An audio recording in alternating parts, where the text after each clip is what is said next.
Kuala Lumpur, Malaysia. Over the past 3 decades, this increasingly prosperous nation has become the fattest country in Asia, with nearly half the adult population now overweight or obese. Several years ago, Dr. T.E. Siang, Malaysia's leading nutrition expert, decided to act, organizing a far-reaching study of local diets and lifestyle habits. The research, conducted by scientists from the Nutrition Society of Malaysia, which Dr. T heads, has produced several articles for peer-reviewed academic journals. But scientists weren't the only ones vetting the material.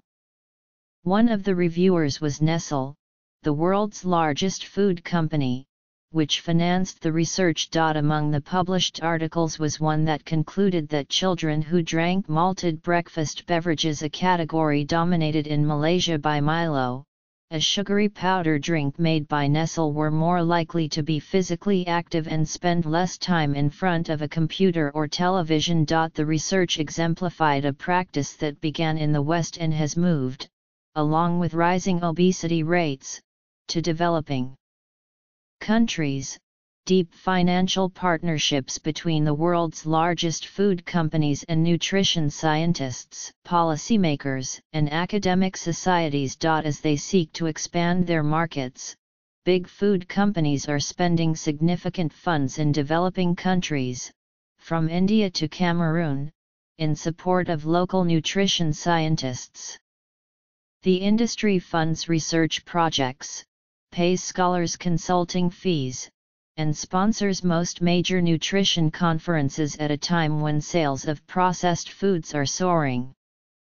In Malaysia, sales have increased 105% over the past 5 years, according to Euromonitor, a market research company. Similar relationships have ignited a growing outcry in the United States and Europe, and a veritable civil war in the field between those who take food industry funding and those who argue that the money manipulates science and misleads policymakers and consumers.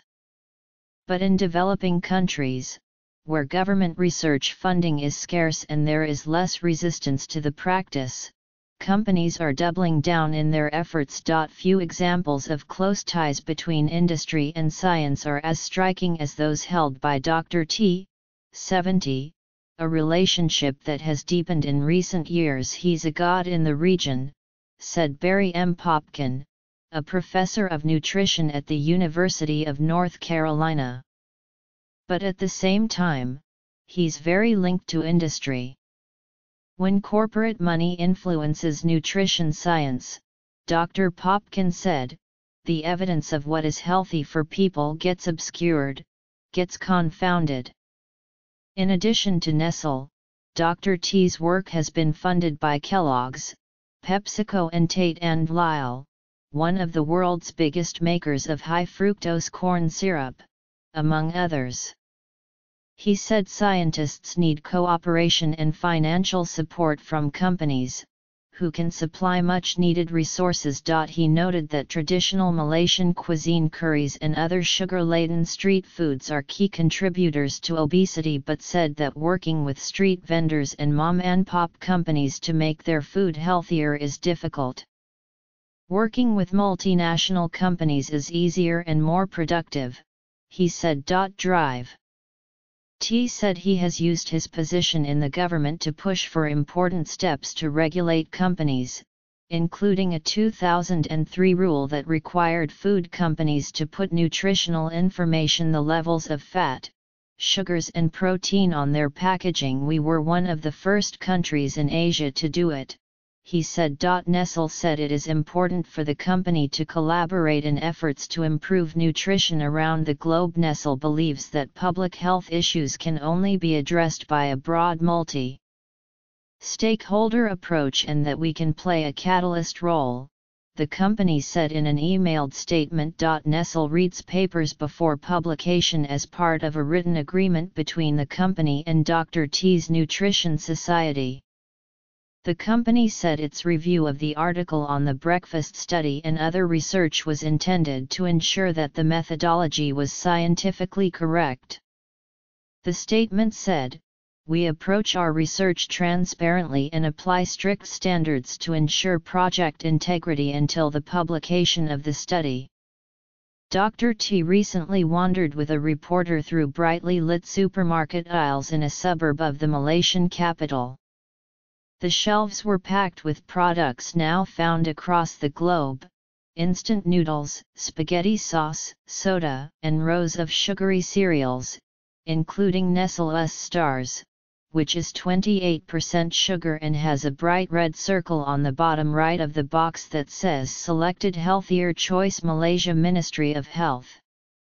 We have to stop blaming the multinationals, Dr. T said. The real problem, he continued, isn't the type of food people eat, but how much of it, and their lifestyle Malaysians are always eating. They don't exercise, he said. But you don't need to go the gym. You need to walk outside. It's free.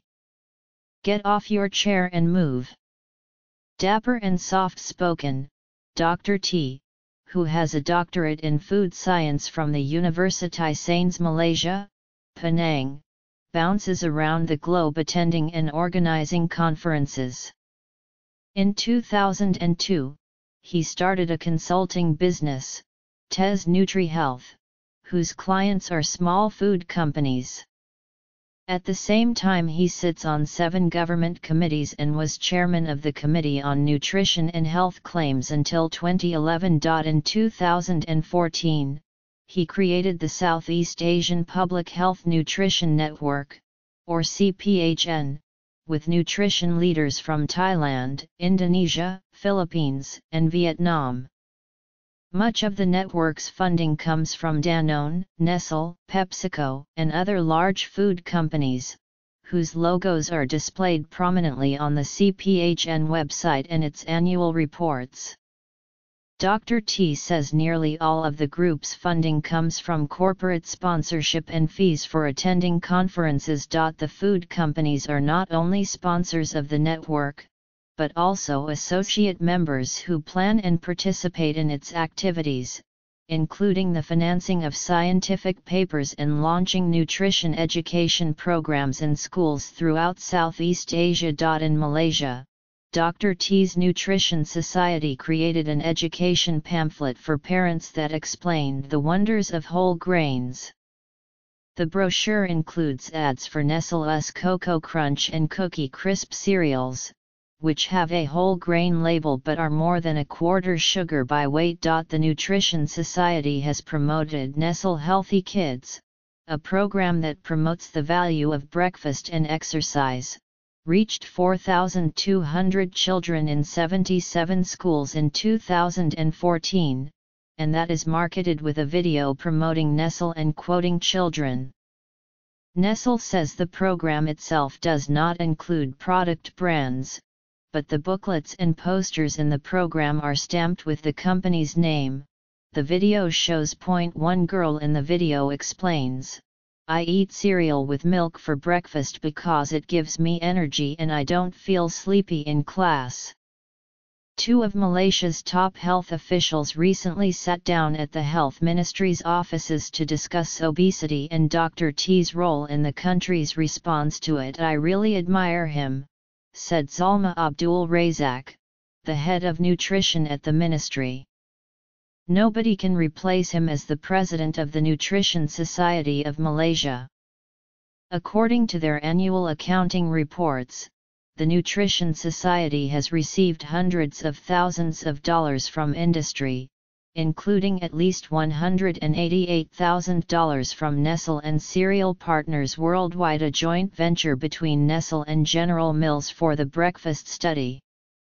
It has also received at least $44,000 directly from Nestle for other projects and collaborations, about $11,000 from the dairy industry, $10,000 from the artificial sweetener company Ajinomoto, which makes aspartame, and at least $40,000 from Philips Avent, the baby and consumer products company, for projects related to infant and maternal nutrition. PepsiCo and Tate & Lyle, the corn syrup producer, have sponsored the Nutrition Society's annual conference as well as Dr. T's Southeast Asia Public Health Network, but the companies declined to say how much money they contribute. The ethos of corporate partnership runs through a number of health initiatives in Malaysia. A health ministry committee teamed up with the Federation of Malaysian Manufacturers, which includes representatives of major food companies, to develop a labeling system for the public.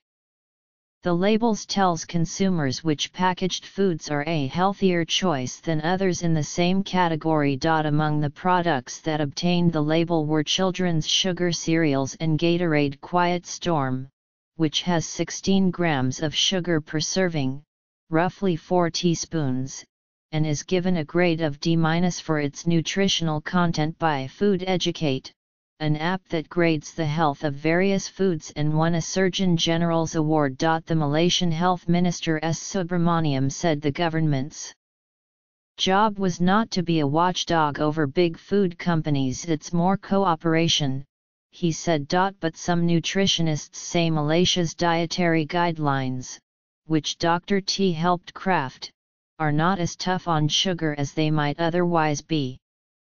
They tell people to load up on grains and cereals, and to limit fat to less than 20 to 30% of daily calories, a recommendation that was removed from dietary guidelines in the United States in 2015 after evidence emerged that low-fat diets don't curb obesity and may contribute to it. Corporate funding of nutrition science in Malaysia has weakened the case against sugar and processed foods, said Rahana Abdul-Jalil, a Harvard-trained diet expert based in the rural state of Kelantan, where obesity is as high as in the biggest cities. There's never been an explicit, aggressive campaign against sugar, she said. She works in Kota Baru, the state's capital, where vendors set up food stalls outside schools, dosing out cups of soda from big plastic bottles and hawking chocolates and puffed corn and rice snacks flavored with squid, shrimp, and cheese.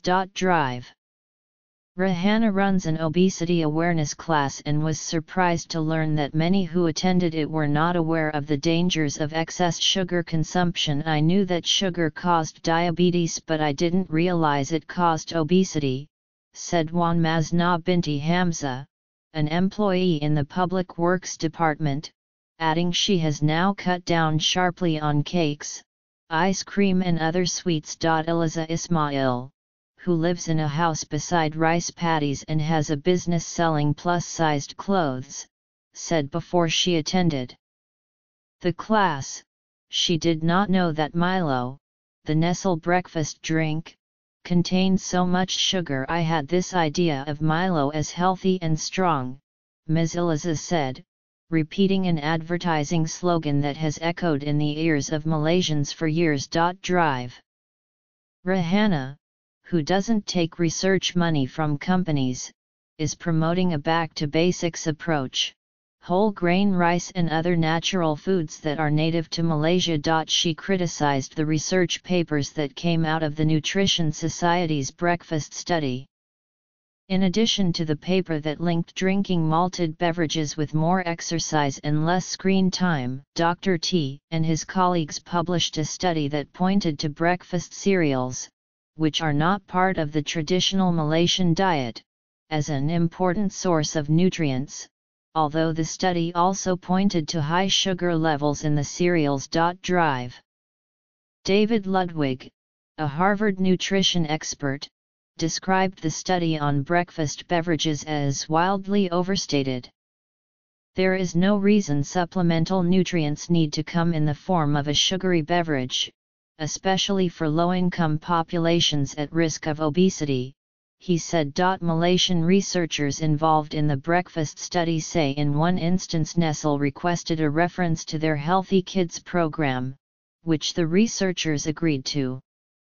But Dr. T says he has final say over the research. The research findings have been useful in Nestle's marketing efforts. In one commercial, a child is falling asleep and having trouble concentrating in class, then drinks a Milo and springs to life with energy. For his part, Dr. T said the obesity risk in Malaysia would be worse without companies' help, and he couldn't accomplish his goals without their support. There are some people who say that we should not accept money for projects, for research studies.